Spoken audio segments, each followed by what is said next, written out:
Hey everyone, welcome to Bridgepoint Podcast. I'm Pastor Matthew Peters, and it is a delight to have a very special guest with us, Lisa Scheller. Lisa, welcome to the program. Thank you, Pastor. I'm excited to be here. It is so wonderful because I have just gotten to know you and your husband Hans and to hear your incredible story of recovery and then all the things that God has been doing through your unique gifting to be able to bring healing and to bring hope to people in recovery. And in fact, you have taken the time to put together a book about your journey in recovery, and it is amazing what you were able to share. Just tell us a little bit about your journey on putting that book together and some of the exciting things that are happening because of what God has done in your life in recovery. Well, thank you. Yeah, so our book is called From Fear to Faith, A Family's Journey with Addiction, Recovery, and Grace. And having lived through addiction with my husband, Hans, and the family part of it, I wanted people to know that this is a family disease, and it's not just the addict. It's the family and friends around. And I wanted to tell people my side of the story so that people would understand that they're not crazy when they're dealing with this. And it was very important for me to lift the stigma of addiction, because we all think that those people, there's something wrong with them, so on and so forth. But really, it's a disease of the brain, and it becomes a family disease.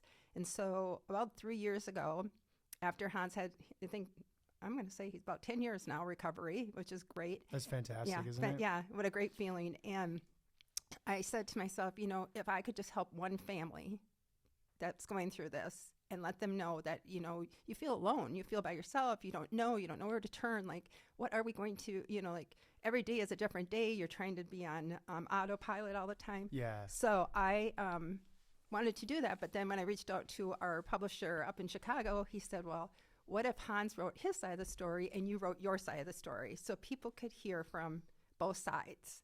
And I'm like, oh, okay, well, we'll see if we can do this. And so it took about a 3-year period because, I'm not a writer and I don't like English. And I'm like, okay, now I'm committed to this. God obviously put it on my heart to do.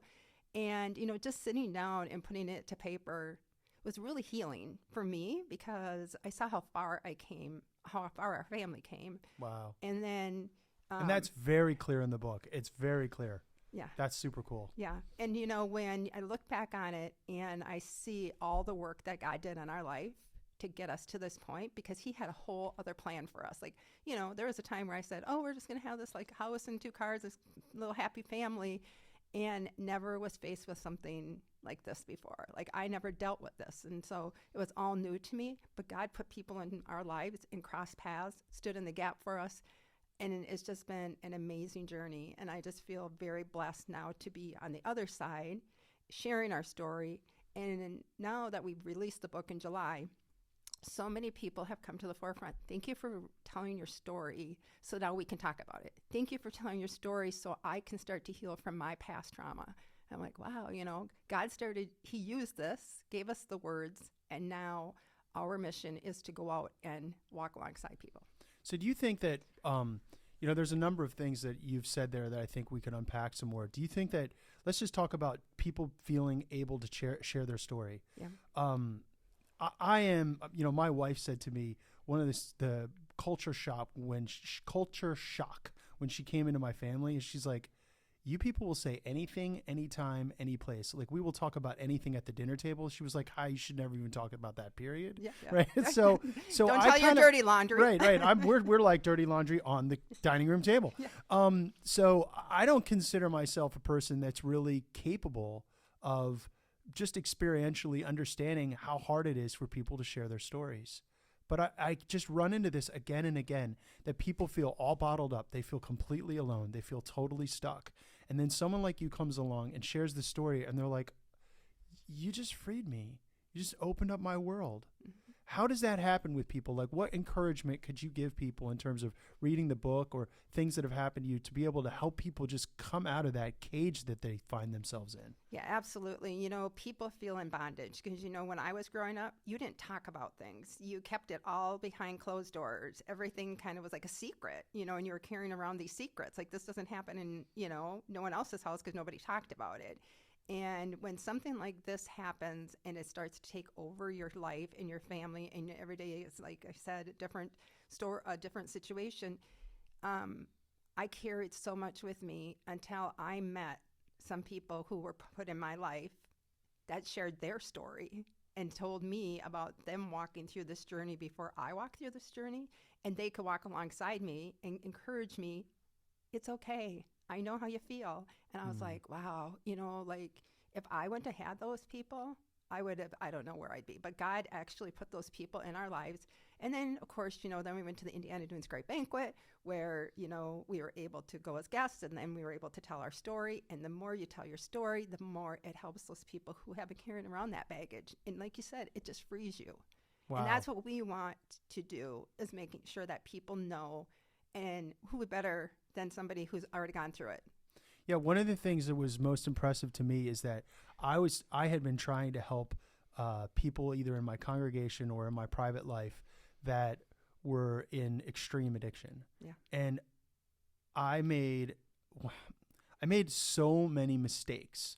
So it's like you think you're helping a person, but what you're actually doing is you're aiding and abetting them. Mm-hmm. Or you think that you're helping the person, and what you're actually doing is damaging yourself. Exactly. And you're like, what? And I listened to your story, and one of the things I found so incredibly refreshing about it was that you just cataloged.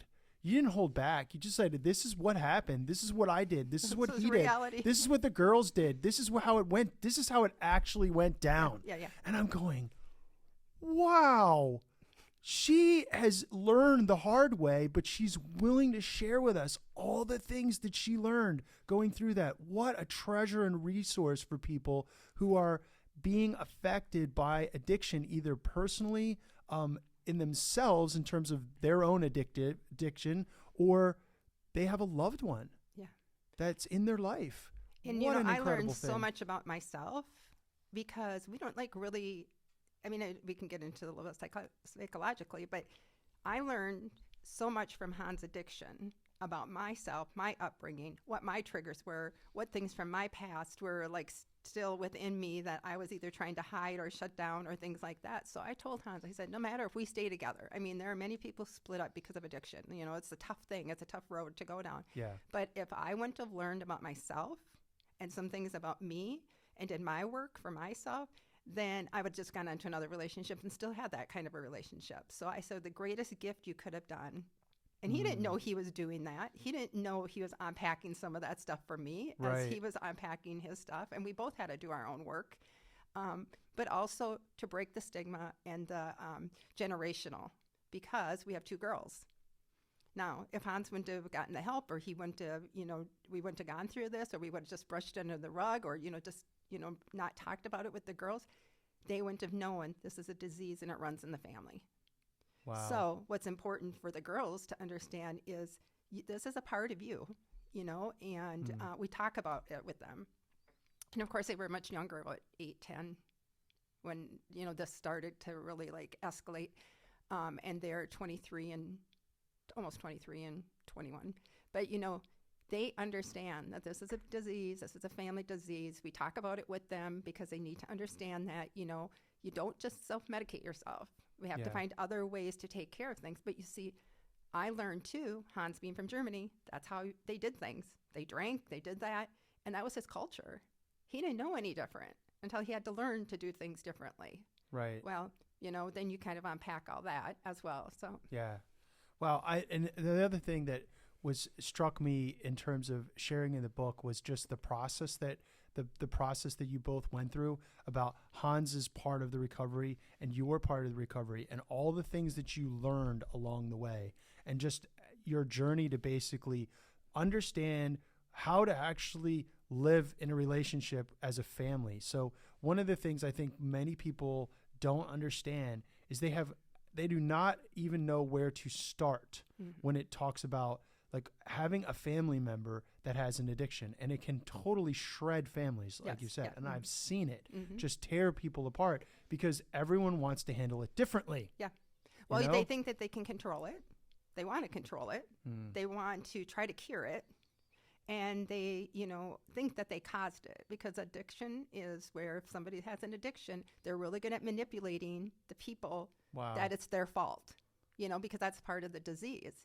And I had to learn, I couldn't cure it no matter how many times I took Hans to the doctor, no matter how many times, he had rehab, no matter how many times, I couldn't cure it. So I had to let that go. So you didn't cause it. I didn't You cause can't it. cause it. I didn't cause it. You can't cure it. I didn't cure it. I couldn't control it. And no you matter can't how control it. Yeah, but you know what Wow. I could have been, and this is what I learned along the way, contributing.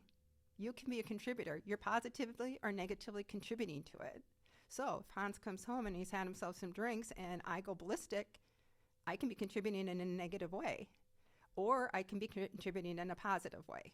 And so those are the things I had to learn over time. How am I contributing to this? Yeah, and I mean, I don't want to steal any of the thunder. Yeah, I want yeah. people to read the book, but Yeah. basically you had to figure out, what were you doing? Yeah. That was either looking the other way or allowing this to continue. Enabling it. Enabling. I'm yeah. a very passionate person. I'm a very, I'm a social worker. I'm a fix-it kind of person. I want to Right. help people. I want to make it better for them. But what I came to realize too is I was enabling it. The more I tried to take care of it, the more I thought I could do it. I was enabling his behavior because he did not have to do the work then. And one thing he said to me, he goes, you know what? If you continue to do my problem, I'm going to be less responsible for it. And then that's Wow. when I said, there was a time where I said, I just need to surrender this. This is between God and Hans. This isn't between God, Hans, and me. And God has a plan. I don't know what that is, but I got to let it go and let God. And I had to just let it go. Wow. And your daughters were adolescents? They were Elementary young. school? Well, they were, middle school. Yeah, late fifth, sixth grade. I think Delaney, third, fourth grade. Hannah was sixth grade, seventh, when it all came to a head. Yeah. Yeah. So we want to encourage people to check out the book, From Fear to Faith. And then also, if people listen to this in time, and hopefully this will be repeated, you're going to have an upcoming event here at Bridgepoint Yes, Church. ma'am. This Yes. is sort of like a pilot. Mm-hmm. You've put together some special additions to the book. Yep. Tell us a little bit more about how not only can the book be read and people can benefit in its own right, but now you've put some special resources together. Tell us about that. Yeah, so you have the book, and it's just great. But how can we take it one more step further where people can use this book as a tool to help them process things that are going along? So we came up with a workbook, like a Bible study. And for each chapter that's in there, and there's a word that goes with the chapter. It could be trust. It could be,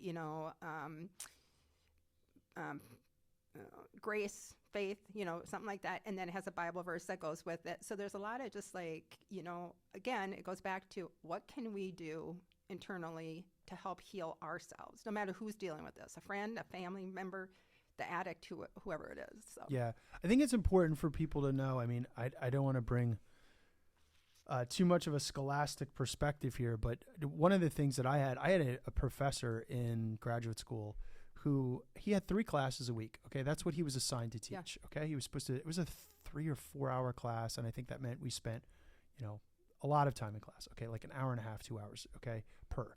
And he'd had 3 sessions a week, and he elected to take away one of those sessions and get us all around the room and process what we read and talk about it. Mm-hmm. And I'm telling you, I remember more from that class, and I got more out of that.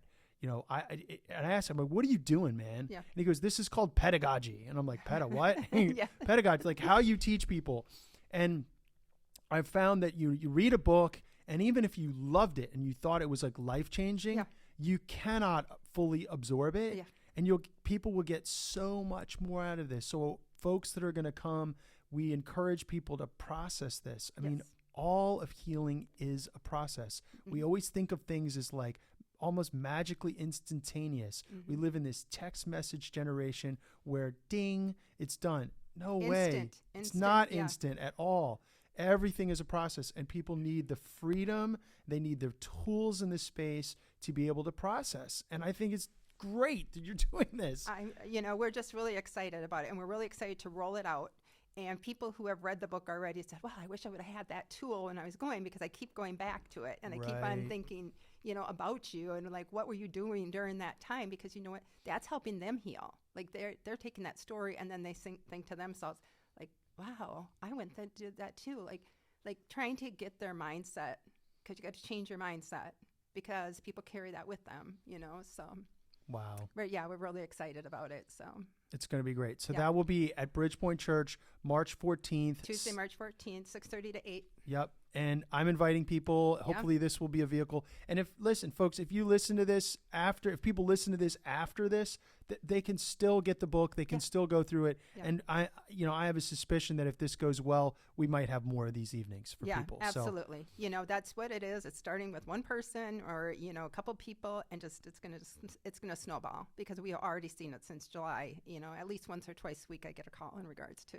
Yeah. So my perspective on this, one of the reasons why I'm interested is because I myself have had substance abuse problems in my past, and that's been a long journey for me. And I finally had to come to the conclusion that I needed to totally surrender that to God, and that I was not going to believe the lie anymore, that I could control that. Yeah. I cannot control my substance abuse problem. I cannot control these things. They eventually control me, and they eat me up. That's right. And it ruins my ability. It was ruining my ability to be present for my family. It was ruining my ability to hear from God. It was ruining my life. Yeah. And I'm not trying to toot my own horn here, but like I'm an incredibly disciplined person. So I was like, of course I can do this. I can do everything else. I just put it in my discipline box. I put it through the discipline rigors, and out the other side we get success, Yeah, right? yeah. No, we And get a mess. and then we tell ourselves things like, oh, just this one time, or just this, like, No. whatever. No. That's the lie. That's that's another the- version of the lie. And- And so there's the lie. If we can justify it. Yeah, you always self-justify. And Yep. so it was very refreshing for me to have you tell your story, and for me to just really process that.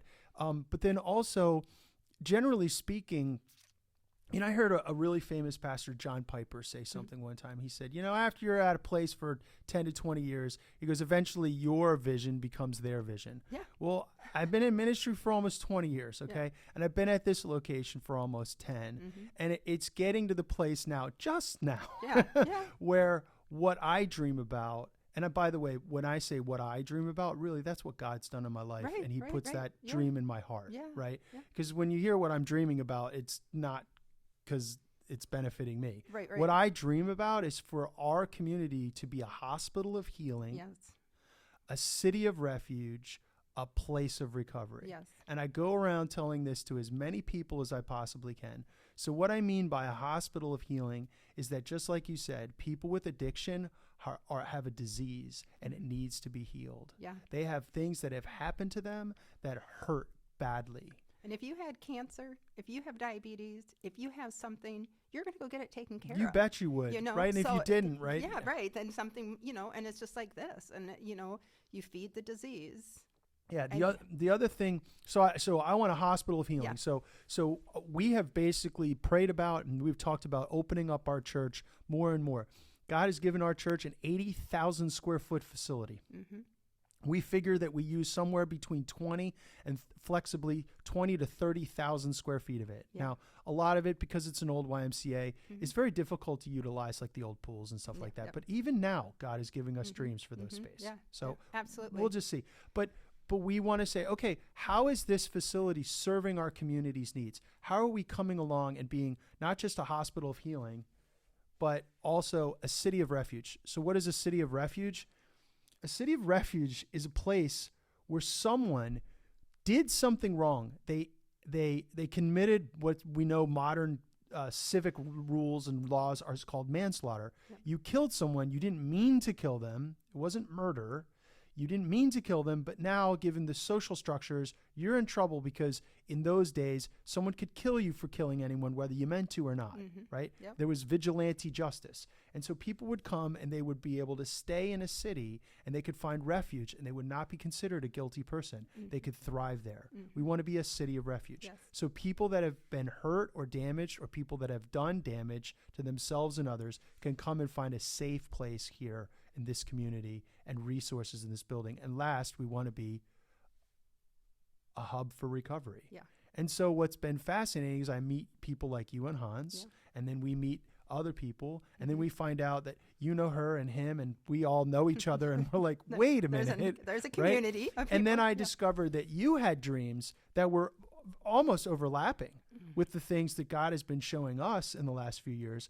And so we've been talking about possibly helping people in a greater way. Talk to us a little bit about the vision and dream that God has given you for a hub of recovery in our city. And I just want to say too, it's like when you think about it, it's a divine intervention, like that God put us together, like how somehow we met, and it's like, what does she want to talk to me about? And then all of a sudden we had this conversation a couple of months ago, and we're talking about the book and how can we get the book to that next level of getting it out to people, and why not at a church where people come because they want that healing from a church. But it's always been in the back of my mind because about a hub of recovery, because when Hans was going through this 15 years ago, we didn't know. We didn't know where to go. We didn't know where to turn. We didn't know what our resources were. It was always just like pulling out a straw. Like, does he go to here for rehab? Does he go there? What kind of counseling? Where can he go that feels safe? Like AA meetings. But you can go to AA meetings, which is great, but there's got to be, this is a new life for these people. So where can we have a safe place where they can go with like-minded people and learn things, like you said, like if, somebody who was in jail and they get released from jail and they have to go to a halfway house or somewhere they have to go, but they are going to start their life over again. So in order for these people to be productive community people and healthy people, we as a community need to be able to provide resources for them, because not everybody has a loving family. Not everybody has. They probably burned all their bridges and they didn't know where to go. So we need to be a place where we have many different places here in Porter County and even LaPorte County. The more I hear about it, I'm just like, wow, all these, because it has become a number one concern. People want to help with this. They want to help with the recovery stuff. So you talk about Recovery Connections, you talk about HealthLink, you talk about North Shore. I mean, all these different places that are doing some really great work as far as therapy. But where do these people go after? Where's the link after? Because these people see these, their therapists once a week, an hour, which is great. But now where can we take them to the next level? So as we have been talking, where it could be like a bridge of recovery, come to the hub, you can learn cooking, you can do some yoga. I mean, just different things where people feel safe to go. Wow. And one of the things that I found is that I know a lot of people who are in recovery, and not always, but sometimes they have literally lost everything. Yeah. They've lost their families, they've lost their cars, they've lost their ability to have a driver's license. They may be a felon, they've lost their ability to get the old kind of employment that they used to be trained for or have experience in. They can't do that anymore. Mm-hmm. And so they are stuck. Mm-hmm. And then what they need to do in order to develop connections in the community is to ride a bus to a place on the fringe of town to be able to get some kind of service or care. And so what we have at Bridgepoint Church is we have a facility that's immediately in the center of the town, like bam, right. Like we are just literally right in the middle of the bullseye. You can't get more central. Right. And we church. talk about the transportation issue, right. Transportation issue that becomes a barrier from people going on to get help, and we want to provide a community, because when people have a community, they can be held accountable. You're not accountable if you just stay home and you're just by yourself in your own head, but accountability, God wants us to be accountable for our actions, and we want to lead people to Christ, because we know that we're powerless, without his help. But people don't understand that going through recovery. They might not even have been introduced to church. They don't even understand that concept. Yeah. But the more we can bring them and introduce, and when you say those things over and over again, their mind starts to plant and they can see the positivity that comes out of it. Yeah. It was very interesting for me. This last few years of my life have been some of the most productive. Mm-hmm. Okay. So I feel like I'm getting into a new place where God has taken me. Mm-hmm. Before that, I had several years which were so traumatically difficult that I was like, why am I even doing this? Mm-hmm. And in my weak moments, how can I say this? The better of my weak moments, the best of my weak when I was at my best, even though I was weak, I used to say this, well, I had this Bible study with a bunch of junior hires when I was a youth pastor. And I know this guy and this guy and this guy. And now I have officiated their weddings, and I have seen them grow up, and now they're having children, and they're contributing members of their community. And I can say that I was a success and that everything else is bonus because I have helped just one person. Yep, exactly. And I think that we live in this day and age where it's like, no offense to Texas, but it's like this Texan mentality, bigger is better. You know, everything is bigger in Texas, you know, and I don't mind that, but at a certain level, that is not actually the way helping people works. No. The way helping people works is one person, one family, one at a time, situation at a time. And, you know, I've often said to people, I don't want to be a celebrity pastor. That if you said to me and my wife, would you like to have 1,000 children or 10,000 children? And I said, yeah, I'd love to have a 10,000 children household. People would be like, you're nuts, right? So why do I want a 10,000 member church? I'm not knocking 10,000 member churches wholesale. I am simply saying that whatever I'm doing, like the philosophy that God has given me, is that I am satisfied with quality over quantity. Yeah. And I am satisfied when I am helping one person and I know that it has been loving and meaningful. Exactly. And I think you share that too. Yeah, that's exactly it. You know, it's one person at a time. And, you know, used to worry a lot of things, you know, what's going to happen next week or what's going to happen in a couple of weeks, or, you know, try to, you know, figure all that out. But now the way I look at life, it is really one day at a time, sometimes one moment at a time. But God, what is it that you want me to do today? Show me today what you want me to do, and don't let me worry about what I can't control or what I, you know, is not in my day today. And you just live that way, and you'll see all these things that God is using you for. That's fantastic. So and in your book, and again, no intent to have spoilers, but in your book, God brought people into your life that were tremendously helpful for you, and they gave you a safe place to be able to recover or yourself and to be able to think and be able to process and do something constructive with the difficulties that you were experiencing. Tell us about some of the things that you would like to see in terms of how it helped people in that fashion. I think you're absolutely right. And I think when people are educated about what they know, like say, for instance, when God put these people in our life and he led us to this one church that we went to, and they said, we're going to meet you where you're at. We don't care where you've been. We don't care where you're going. We're going to meet you where you're at. And that's all we care about, you know? And so he put us there.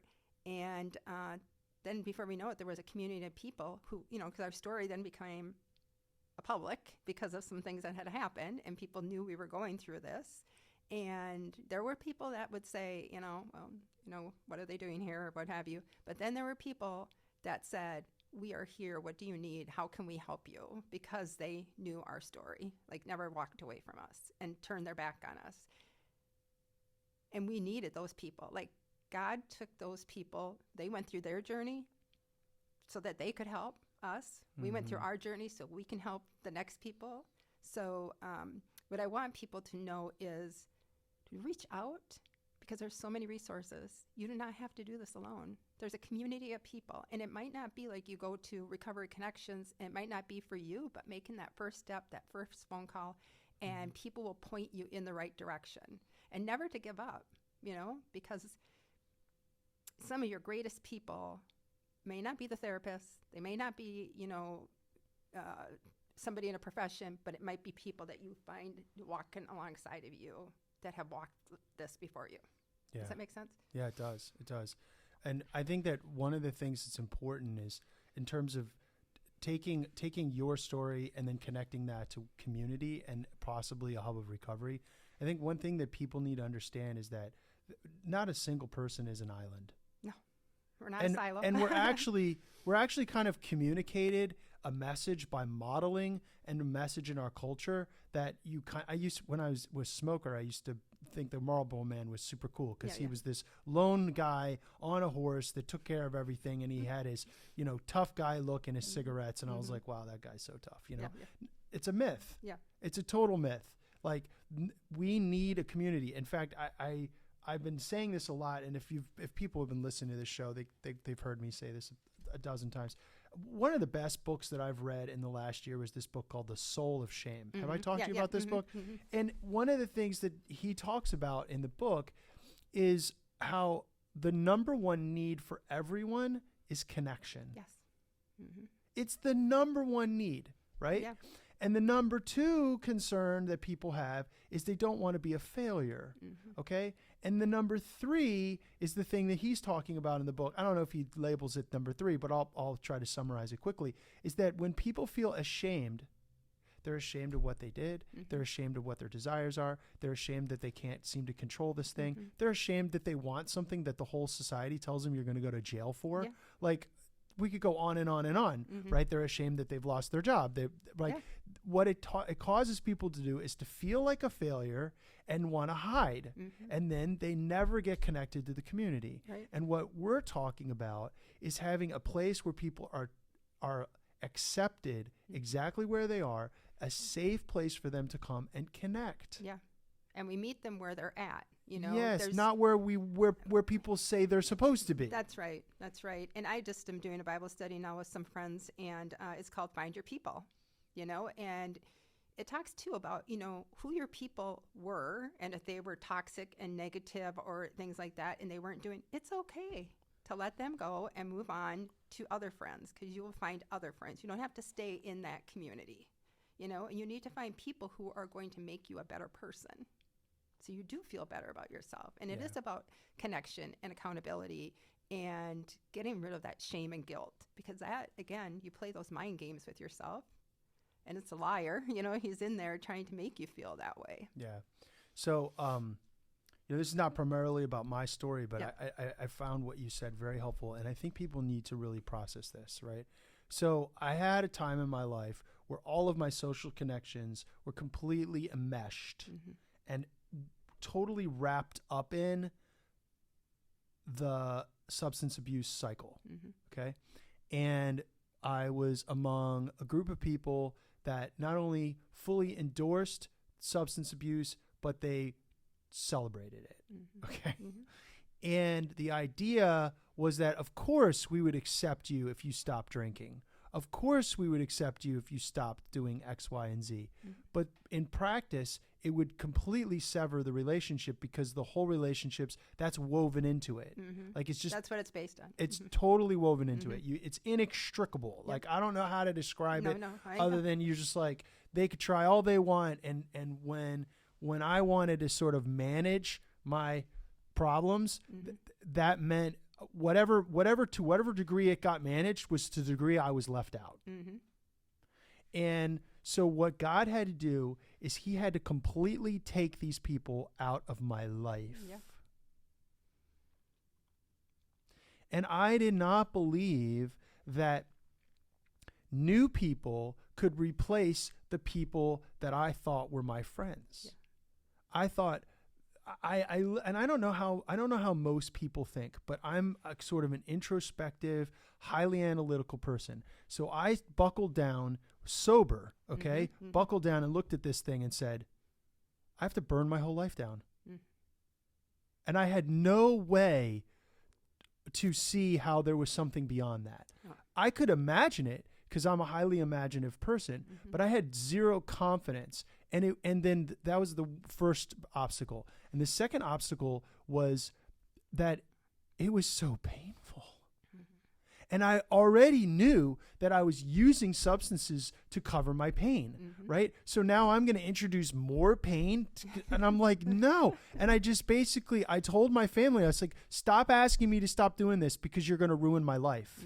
And the irony is that actually the very best thing to do is to extract someone out of that. If those people are not helping you, you need to find new people. And when you find those new people, and I know if anyone is listening to this, and I know you're going to hear it, the new people will always be better because they'll be sober. Yeah. Like, I could never even imagine, like, when I look back on my life and where it is today, but where it was like 10, 15 years ago, and what I was going through, I couldn't see beyond, you know, I didn't even know, like, what, and people would say, leave him. Like, why are you even staying? Like, don't even deal with it. But I never heard God tell me that. God didn't say, because God said to me, surrender him, let me do this, and I will take care of it. Now, if we would have split up, if something would have happened to us, that would have been God's plan. But God's plan was so much bigger than ours. Yeah. I mean, I'm not here to puff you up. No. Okay. But I was about halfway through the book and I'm like, she's still with him? Like, what? Well, we are. Cause I know. Well, I know you, and I only know you as a couple, so I'm sort of like, whoa. But it's like, I guess there's a distinction I think you're making that needs to be made here, okay? If you have a person who's in an addictive cycle, they need to find new people, okay? We are not saying that we live in judgment or we are against people who are struggling with addiction. Mm-hmm. What we're simply saying is there will be no healing for someone if they continually enmesh themselves in an addictive culture and an addictive network of relationships. Mm-hmm. It is the number one thing. Yeah. Okay. Just a simple illustration. I have worked with a gentleman who finally, I think, is free. Mm-hmm. Okay. He finally does not want to do drugs anymore. Mm-hmm. And he confessed to me, he said that the worst thing that ever happened to him is that he gets a cell phone, he gets back on social media, and he says yes to friending someone on Facebook, or he says yes to putting someone back in his contact list. And he's like, I might as well just jump out of an airplane without a parachute. Mm-hmm. Like, it's over. Yeah. That's the beginning of the end. Because he's reconnecting himself, right? Mm-hmm. So there is that, right? But then there's something else where you were living in, this is what people need to know. You were living in a family relationship with your husband. You wanted to love him, but he was making it impossible for you to have a relationship with him that was healthy in any way. Mm-hmm. And any kind of connection with him was hurting you, your daughters, and him. Mm-hmm. And so you had to get help to be able to say, okay, we want to help you, and I cannot be with you now. That doesn't mean you rejected him. It doesn't mean, you know what I mean? Yeah. But people need to understand that there is, now this is a term that a lot of people are uncomfortable with. I'm personally uncomfortable with it. Would you call that tough love? Yeah. I think it was really hard because, again, you get caught in it. You're enabling it. We can fix it. I can fix it. I can control it. I can do this. If you would just do this, things would be better. But I had to say, I'm not dealing with this anymore. The girls don't deserve it. I don't deserve this. I don't know what this looks like. But until you get this under control or figure it out, we got to split. Well, I think we should go back at this point and rehearse. You didn't cause it. Mm-hmm. Okay. You can't cure it. Right. And you can't control it. Right. And one of the things that's so amazing is, and I guess it's only amazing after the fact. It's not amazing when you're in the thick of it. Mm-hmm. Is that you could not make Hans want to quit. No. You could not touch the place in his heart, his mind, whatever, in his psyche that was diseased such that he had lost the ability to make a good decision about whether or not to drink that day. Yeah. It was going to be automatic. Mm-hmm. And, we've done research. They've done research that talks about the addict actually develops in their mind the inability for the prefrontal cortex to receive cognitive and relationally sensitive decisions. It literally bounces and doesn't get there, and then it goes back down, and they just impulsively make a decision. So an addict is constantly doing the very thing that's going to destroy their life, and they might even kind of intellectually in some way know that, and they just can't stop. No. You trigger that part of your brain, and your brain just goes there. And you're not, and I'm not, going to change that. No. As much as we think we can change people. But there's plenty of things that we can do that will either contribute negatively and contribute positively. Mm-hmm. What do you think the thing that you and the girls did that was most positive in terms of the contribution when you started to really learn about what was going on and how you saw God leading you to a more healthy life? What were some of the things that you did? Well, I had to start taking care of myself. I had to realize that I was not taking care of myself. Therefore, I wasn't taking care of the girls because I was making the house just as chaotic. I was like helicopter person. I wasn't trying to control everything. And when I finally realized, and my friends would say, you have to take care of yourself.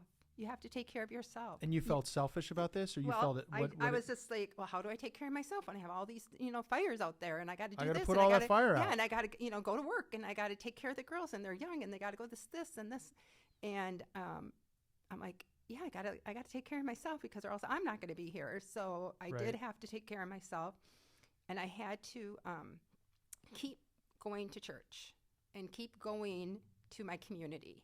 And I had to keep letting the girls know that they had a village of other people. And I had to keep the communication open with my friends and people that were family that were around me, because then they could help keep me accountable of moving forward. Yeah. And I also, one of the things that Hans and I talk about too is people, places, things. And as you were talking about people, your friends who you hung up with, you socialize, you go out on the weekends, because that's what you do. I mean, Hans was in soccer, and then after he's done playing soccer, all the guys went to the local bar. And, this is kind of like, that's what you do, because, and when I got together with him, I'm from Minnesota, come here, we get together, and his friends became my friends, and this is what they did, every Friday night and Saturday night. And, they were older, they had older kids, and then we had younger kids, but that's what he was used to, and those were the friends. Well, he had to have not a relationship with those friends anymore, because they weren't serving him a purpose. Yeah. And he looks back on those friendships now, which he thought were such wonderful friendships, and he goes, only the substance of that was the drinking. There was no substance outside of that. Right. But people, places, things can be a trigger, and those are the things that you have to just identify. What are those triggers, and how are we going to move through that? Wow. That's fantastic. Yeah, I had a journey very similar to that. So I want to go back to the taking care of yourself. Mm-hmm. And I don't know why they're related. Maybe it's just the word self is causing me to hyperlink these things. One is that I didn't realize until I stopped abusing substances how incredibly selfish I was. Mm-hmm. I was selfish so deeply to the point of, and that might be too harsh of a word, but like, put it positively, even though it's still bad. I was incapable of caring for somebody else because I was too busy numbing my own pain. Mm-hmm. And then you jump over to the other side, and people say things that, I don't know. I'm a little cringy on this, but if it helps someone, self-care is not selfish. No. Right? I don't like it, because what most people think about is like a day at the spa or something. Yeah. No. It's like this. It's actually really simple. I don't know how many people feel this way, but sometimes I get really, really intense when I work, and I have a lot of things to do, and I might work straight through lunch. Now that's psycho, because I'm hypoglycemic and I really need to eat. And then if I get really excited and I drink too much coffee, which I've cut out coffee in my life, I just drink a little tea in the morning, and that's enough for a hyperactive person like myself. But like, if I get too excited and drink too much caffeine, then I will just work, and I'll stop sleeping. And then I quickly realized I have a moral obligation to eat properly and to sleep properly. Yeah. And I've come to also a conclusion. Now, a lot of people might not agree, but I grew up as an athlete. Okay. Played soccer. I've talked to Hans a little bit about it, and played a lot of sports and track and ran and stuff. And I have come to the conclusion that I need to be physically healthy. Right. So I take time out of my day to eat, to sleep, rest, right. And to do the things that are necessary so that I am not a train wreck, right? Yeah. So that why? So that I'm awesome? No. Yeah. So that I can give to other people. That is exactly it. And I'm right there with you. If we aren't doing those things, it's like running on an empty tank. You're not going to not put gas in your car. You're going to, make sure your car's tuned up. Yeah. You have to do those things. So why would you not do that to yourself? Why would you put yourself through that so you could just be not a good person to be around, stressed out, negative, Yeah. But it was really hard for me because I am a caretaker.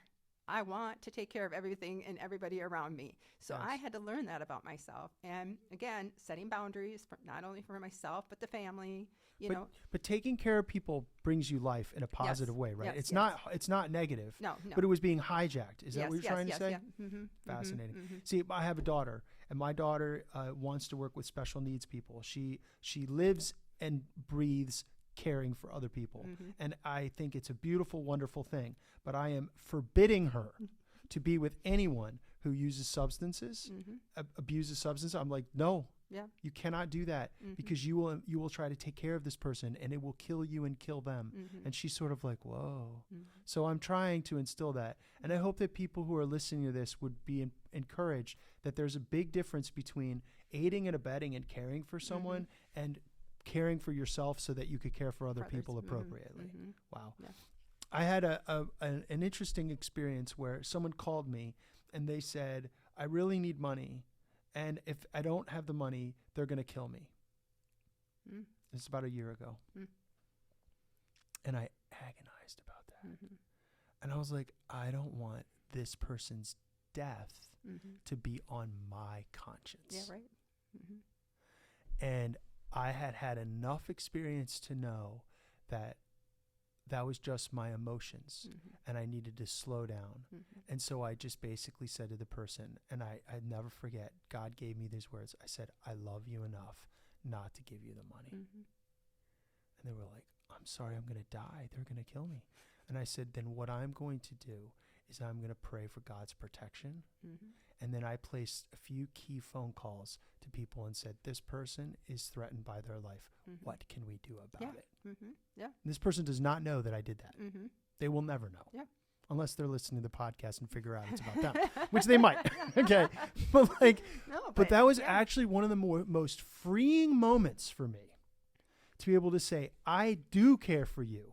I care for you enough that I am not going to aid and abet your addiction because I know what that $100 for. It's either going for the substances or it's back pay for the substances. You're not fooling anybody here, right? And so what we have to do is we just have to learn these lessons about caring for ourselves, caring for other people. What is caring? What's not caring? And, just to go all the way back around, and I think we'll be out of time in just a little bit unless you have some other things. I think that having a hub and being able to have these kind of events is going to be able to get people in touch with all of these things that we can't possibly flesh out in just a little podcast. Right. But we can only just give them a taste of what they could possibly experience. So anything else that you want to share with us before we go? Yeah, I don't think so. But, as long as, what I just want to basically say is God is using this for him. And we are just his vessel along the way here to do this. And he will just put all the right people and places in, our place. That's fantastic. I think that's a fitting way for us to end. Yeah. So thank you for being on the program. Well, hey, everyone. Thanks so much for joining us on the Bridgepoint podcast. It's been great to have Lisa with us today. Don't forget to check out their new book, From Fear to Faith. You can find that on Amazon. Hopefully, we're going to put a little link in our resources. And until next time. And we'll have books available here next week. Oh, yeah. So if you come to the event on the 14th, they will be available to you. Okay, till next time, keep your eyes on Jesus. Let's follow him together. Amen.